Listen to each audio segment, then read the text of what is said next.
Professor Manoj Jha. Professor Manoj Jha. शुक्रिया vice chairman साहब। कोई भाषण की शक्ल में नहीं है, एक शोक संतप्त गणतंत्र के एक अदना नागरिक समझिए या एक जनप्रतिनिधि समझिए, उसकी ओर से कुछ बातें कही जा रही हैं। और सबसे पहले माफीनामा उन तमाम लोगों को जिनकी मौत को भी हम एक्नॉलेज नहीं कर रहे हैं, जो हम जान ही रहे हैं कि वो मारे गए। तो ये माफीनामा सर सिर्फ मेरा नहीं है। मैं इसलिए ये बात कह रहा हूं कि मई के महीने में मैंने 6 आर्टिकल लिखे। संसद चल नहीं रही थी, कहां अपनी शिकायत ले जाते, किससे कहते। मुझे भाजपा के मित्रों ने, कई साथियों ने कॉल किया, बधाई दी। मैं उनका भी एहतराम करता हूं और कहता हूं कि ये भरोसा इस सदन का है कि हम सबको एक साझा माफीनामा उन लोगों के नाम भेजना चाहिए जिनकी लाशें गंगा में तैर रही थी। किसी ने कह दिया ये, किसी ने कह दिया वो। सर दूसरी चीज, मैंने कल सेक्रेटरी जनरल साहब से बात करने की कोशिश की, बाकी जगह भी। किसी 2 सत्र के बीच में सर 50 लोगों की ऑबिचुअरी आज तक कभी नहीं हुई संसदीय इतिहास में। राजीव सातव की उम्र थी जाने की इस दुनिया से। रघुनाथ महापात्रा जब मिलते थे गले लगाते थे, बोलते थे जय जगन्नाथ। अचानक में वो नहीं है। ये पीड़ा व्यक्तिगत है, आंकड़ा मैं नहीं कहना चाहता हूं, मेरा आंकड़ा, तुम्हारा आंकड़ा। अपनी पीड़ा में आंकड़ा ढूंढिए। एक व्यक्ति नहीं है इस देश में, इस सदन में, सदन के बाहर, उस सदन में जो ये कहे कि उसने किसी जानने वाले को ना खोया हो। सर पीड़ा कह सकता हूं। ऑक्सीजन के लिए लोग फोन करते थे, हम अरेंज नहीं कर पाते थे। लोग समझते हैं सांसद है, ऑक्सीजन पहुंचा देगा। 100 फोन में पूरे दिन में शाम को बैठ के देखते थे। Success rate 2, success rate 3। हमको कौन सा आंकड़ा कोई बताएगा साहब? हमको नहीं चाहिए, किसी आंकड़े की बात नहीं करनी है। हमें देखना है कि जो लोग गए वो जिंदा दस्तावेज छोड़ के गए हैं हमारे फेलियर का।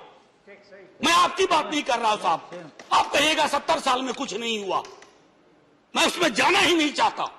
ये कलेक्टिव फेलियर है 47 से लेकर अब तक की सारी सरकारों का। क्या बना दिया हमने? मुझे पता नहीं था कि अस्पताल और ऑक्सीजन का क्या रिश्ता होता है सर। ईमानदारी से कहता हूं, मैं मेडिकल बैकग्राउंड से नहीं आता हूं। सुबह से लोगों को दिखता था ऑक्सीजन ऑक्सीजन, रेमडेसिविर। मैं तो दवाइयों के नाम तक शुरू में सर प्रोनाउंसिएशन चेक किए कि कैसे उच्चारण करूंगा। ये हालत है। और तब हम आंकड़ों की बात कर रहे हैं, तब हम ये बात कर रहे हैं थैंक यू फलाना साहब, चिलाना साहब। सर मैं यहां से निकलता हूं, बहुत बड़ा विज्ञापन लगा हुआ है, मुफ्त वैक्सीन, मुफ्त राशन, मुफ्त इलाज। सर एक मिनट, मैंने किसी नहीं, please I don't want my time. मैं किसी दल की ओर से आज नहीं बोल रहा हूं। मैं दावे के साथ कहता हूं, मैं लाखों लोगों की ओर से बोल रहा हूं जो यहां बोलना चाहते हैं। अब मेरी बात सुनिए, आज शिकायत नहीं कर रहा हूं आपसे। ये वेलफेयर स्टेट है ना। एक साबुन की टिकिया अगर कोई गरीब गांव में खरीद रहा है ना सर, तो अडानी अंबानी के बराबर का करदाता है। आप उसको कह रहे हो मुफ्त वैक्सीन, मुफ्त इलाज, मुफ्त राशन। नहीं साहब, कुछ मुफ्त नहीं है, उसका स्टेट है। इस वेलफेयर स्टेट का कमिटमेंट है। उसको आप डिनाइग्रेट मत करिए, डेमोनाइज मत करिए, उसे बौना मत बनाइए। ये आग्रह है मेरा। सर मैं इससे पहले की कुछ और बातें कहूं, मेरे पास अभी वक्त है। सर इस कोरोना को मैं भी मानता हूं, मेरे पूर्व के वक्ता कुछ कह रहे थे, ये चैलेंज है हमारे लिए सर।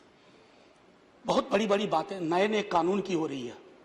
राइट टू हेल्थ की बात क्यों नहीं करते हम लोग? राइट टू हेल्थ, स्वास्थ्य का अधिकार, उसमें कोई किंतु परंतु लेकिन परंतु नहीं। सीधे तौर पे स्वास्थ्य का अधिकार constitutionally guaranteed, right to life के साथ लिंक करिए। किसी अस्पताल की मजाल नहीं होगी कि वो उस खिलवाड़ कर पाए उस राइट टू लाइफ का। करना नहीं चाहते। राइट टू वर्क, उस पर काम करिए।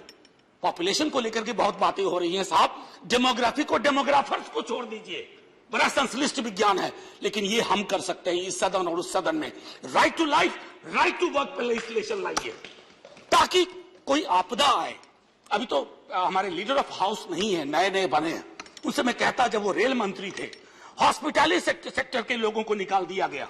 इसी कोरोना काल में मैंने लगातार आवाज उठाई, कोई सुनने वाला नहीं है सर, कोई नहीं सुन रहा। अगर आप सांसद की नहीं सुन रहे हैं तो जो छोटे अदना संविदा वाले नौकरी से निकाले गए उसकी कौन सुनेगा सर। एक और अद्भुत चीज हुई इसी कोरोना के दौरान, माननीय उपसभापति महोदय, जब हाहाकार मचा हुआ था हॉस्पिटल के लिए, आईसीयू बेड्स के लिए, दवाइयों के लिए, यह हाहाकार जब मचा हुआ था उस दौर में सर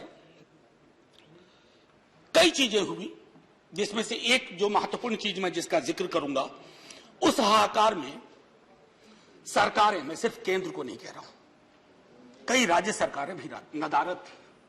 वो 1.5 महीना कैसे बिताया है इस मुल्क ने। हमारे सदन के कोई लोग बड़े मुश्किल से बच के आए, मैं नाम नहीं लूंगा। पूरे देश ने वो वक्त कैसे बिताया है, नाइटमेयर की तरह लगता है सर, डरावना लगता है। एक मेरा स्टूडेंट पढ़ा है, वह 37 साल का, हॉस्पिटल का बेड जब तक मैंने अरेंज किया वो दुनिया छोड़ के जा चुका था। मैं इसलिए बार बार इसको इसलिए ये कह रहा हूं कि इसमें व्यक्तिगत पीड़ा को ढूंढिए, तब हम इसका निदान ढूंढ पाएंगे। मेरी नाव तुम्हारी नाव, मेरा काल तुम्हारा काल, ये तो बहुत कुछ हुआ, इस भौकाल से आपको कुछ हासिल नहीं होगा। सर बस 1 मिनट और लूंगा, जो मैं कहना चाह रहा था। सर एक खत मैंने मृतात्माओं के नाम लिखा था, कुछ कर नहीं पा रहा था, बेबसी में एक खत लिखा जो लोग इस दुनिया से चले गए। उसमें कुछ मैंने सलाह दी थी सर सरकार से, और ये जो उस बीच में कहा गया कि सरकारें फेल नहीं की, सिस्टम फेल कर गया। अरे साहब, ये सिस्टम क्या है? बचपन से सुनते थे कि सिस्टम के पीछे व्यक्ति होता है, सिस्टम के पीछे एक संरचना होती है। अगर वो सिस्टम फेल किया है, चाहे दिल्ली में या किसी गांव की गलियों में, तो वहां की सरकारें फेल गई। सिस्टम का नाम इसे मत दीजिए, क्योंकि यही वो सिस्टम बनाते हैं। धन्यवाद। और आप बस आखिरी टिप्पणी करने दीजिए। प्रोफेसर धन्यवाद, आपको ज्यादा टाइम दे चुका हूं मैंने। सर बस 10 सेकंड लूंगा। आज जय हिंद बोलने में भी वो खुलूस नहीं आ रहा है जो आम दिनों में हुआ करता है। मैं सिर्फ इतना आपसे आपके माध्यम से कहना चाहता हूं, मैंने एक शिकायत नहीं की सर, किसी से नहीं। किससे शिकायत करेंगे? आहत हूं, जगाना चाहता हूं स्वयं को भी, आपको भी, क्योंकि अगर गंगा में तैरती लाशें, सर जिंदगी में डिग्निटी चाहिए, मौत में उससे बड़ी डिग्निटी चाहिए। हमने अनडिग्निफाइड डेथ को विटनेस किया है, और अगर हमने इसको दुरुस्त नहीं किया सर, आने वाली सदियां माफ नहीं करेगी। आप बड़े बड़े इश्तहार छपवाओ, अखबारों के 4 पन्ने रंग दो, फलाना थैंक यू सर, इतिहास को थैंक यू कहने का मौका मिलना चाहिए। धन्यवाद। जय हिंद साहब। अगर मेरी बात से फिर भी किसी को कष्ट पहुंचा हो, मैं उन्हीं लाखों लोगों की धन्यवाद डेड बॉडी के बिहाफ पे आपसे माफी मांगता हूं। लेटेस्ट खबरें पाने के लिए कल्याण टुडे चैनल को सब्सक्राइब करें और नोटिफिकेशन पाने के लिए बेल आइकॉन बजाएं।